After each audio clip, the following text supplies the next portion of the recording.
அனைவருக்குமே வணக்கம்.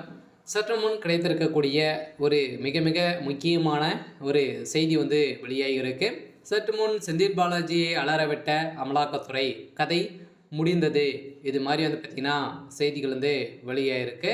இப்போ சமீப காலத்தில் ஏற்கனவே செந்தில் பாலாஜி உடைய வழக்கில் பார்த்தீங்கன்னா சட்டத்துக்கு விரோதமான பண பரிமாற்ற வழக்கில் வசமாக சிக்கி இந்த வழக்கு நிலுவையில் தான் இருக்குது. ஸோ இதை தொடர்ந்து இப்போ பார்த்தீங்கன்னா செந்தில் பாலாஜியுடைய சம்மந்தப்பட்ட இடங்களிலும் ஜெகத் ரட்சகன் சம்மந்தப்பட்ட தொடர்புடைய இடங்களிலும் அதிரடியாக 3 நாட்களாகவே தொடர்ந்து ரைடுகள் நடந்துட்டு இருக்குது. இதில் எக்கச்சக்கமான பணங்களும் நிறைய ஆவணங்களும் முக்கிய ஆவணங்கள்லாம் சிக்கிருக்கு.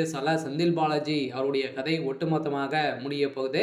ஸோ இந்த நிலையில் தான் கூட்டு தொழிலாளர்கள் அனைவருமே பார்த்தீங்கன்னா இப்போ வசமாக திமுக சேர்ந்த முக்கிய ஆடுகளெல்லாம் பார்த்தீங்கன்னா இப்போ சீக்கிரக்கு சொல்ல முதல்வர் ஸ்டாலின் அவர்களுக்கும் ஒரு மிகப்பெரிய ஒரு கேள்விக்குறியாகவே மாறி இருக்கு. சொல்லலாம் பார்த்தீங்கன்னா மதிவிலக்குத்துறை ஆலயத்தில் பார்த்தீங்கன்னா அதிரடியாக சோதனை நடத்தியதில் நிறைய முக்கிய ஆவணங்கள்லாம் சிக்கிய சம்பவத்தின் அடிப்படையில் செந்தில் பாலாஜி மற்றும் ஜெகத் ரட்சகன் தொடர்புடைய இடங்களில் அமலாக்கத்துறை சோதனை நடத்தியதில் நிறைய முக்கியமான டாக்குமெண்ட்டுகள்லாம் சிக்கிருக்கு. ஸோ இதை பற்றி இந்த வீடியோவில் நம்ம பார்க்கலாம். ஸோ அதுக்கு முன்னாடி நம்ம சேனலுக்கு இப்போ தான் நீங்கள் முதல் முறையாக வந்திருக்கீங்க அப்படின்னா மறக்காமல் நம்மளுடைய சேனலை சப்ஸ்கிரைப் பண்ணி சப்போர்ட் பண்ணுங்கள். ஸோ வாங்க வீடியோக்குள்ளே போகலாம். ஸோ பார்த்தீங்கன்னா ஏற்கனவே செந்தில் பாலாஜி அவர்கள் சட்டத்துக்கு விரோதமான பண பரிமாற்ற வழக்கிலும் சிக்கியிருக்காரு. ஸோ அதே மாதிரி ஜெகத் ரட்சகன் அவர்களும் ஏற்கனவே பார்த்தீங்கன்னா நிறைய விஷயத்தில் நிறைய பண வழக்கிலும் சிக்கியிருந்தார்.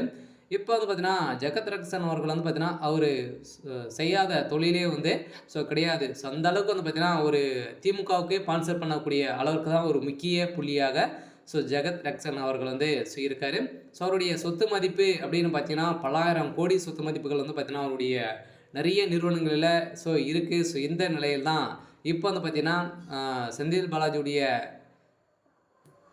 சம்மந்தப்பட்ட இடங்களிலும் ஜெகத் ரட்சகன் சம்மந்தப்பட்ட இடங்களிலும் பார்த்தீங்கன்னா அதிரடியாக ரைடுகள் நடந்திருக்கக்கூடிய சூழ்நிலையில் நேற்று சாதனை நடைபெற்றிருந்த நிலையில் சென்னையில் உள்ள டாஸ்மாக் தலைமையக அலுவலகம், கோவையில் தனியார் மதுபான ஆலை, கரூரில் அரசு ஒப்பந்தார்கள் வீடு மற்றும் 10க்கும் இடங்களில் சோதனை நடத்தப்பட்டுள்ளது. கடந்த 2011-16 ஆண்டு காலத்தில் அதிமுக ஆட்சியில் போக்குவரத்துறை அமைச்சராக இருந்த செந்தில் பாலாஜி வேலை வாங்கி தருவதாக கூறி மோசடி ஈடுபட்டதாக சென்னை மத்திய குற்றப்பிரிவு போலீசார் வழக்குப்பதிவு செஞ்சுருந்தாங்க. இந்த வழக்குப்பதிவின் அடிப்படையிலும் சதுகரம் பார்த்தீங்கன்னா செந்தில் பாலாஜி சட்டத்தொரு பண பரிவர்த்தனை அடிப்படையில் ஈடுபட்டதாக அவரை அமலாக்கத்துறையினர் பார்த்தீங்கன்னா கைது செய்திருந்த சூழ்நிலையில் இதை தொடர்ந்து இப்போ மதுவிலக்கு ஆலயத்தில் பார்த்தீங்கன்னா அதிரடியாக சோதனை நடத்தியது தான் ஒரு வெக்கக்கடாகவே தமிழக அரசுக்கு ஏற்பட்டிருக்கு. திமுகவுடைய அரசு ஒரு கேடுகட்ட ஒரு அரசாக போயிருக்கு அப்படின்ற மாதிரி நிறைய விமர்சனங்கள் எழுந்திருக்கு. எந்த நிலையில் திமுக சார்ந்த 3 முக்கிய ஆடுகள்லாம் பார்த்தீங்கன்னா இதில் பார்த்தீங்கன்னா செந்தில் பாலாஜி அவர்கள் கூடிய விரைவில் மீண்டும் சிறைக்கு செல்லத்துக்கான அனைத்து ஏற்பாடுகள் தான் நடந்திருக்கு. இருந்தாலுமே என்ன நடக்குது அப்படின்றத வெயிட் பண்ணி பார்க்கலாம். இது மாதிரி செய்திகளை தெரிஞ்சுக்கணும் அப்படின்னா மறக்காமல் நம்மளுடைய சேனலை சப்ஸ்கிரைப் பண்ணி சப்போர்ட் பண்ணுங்கள். தேங்க்யூ.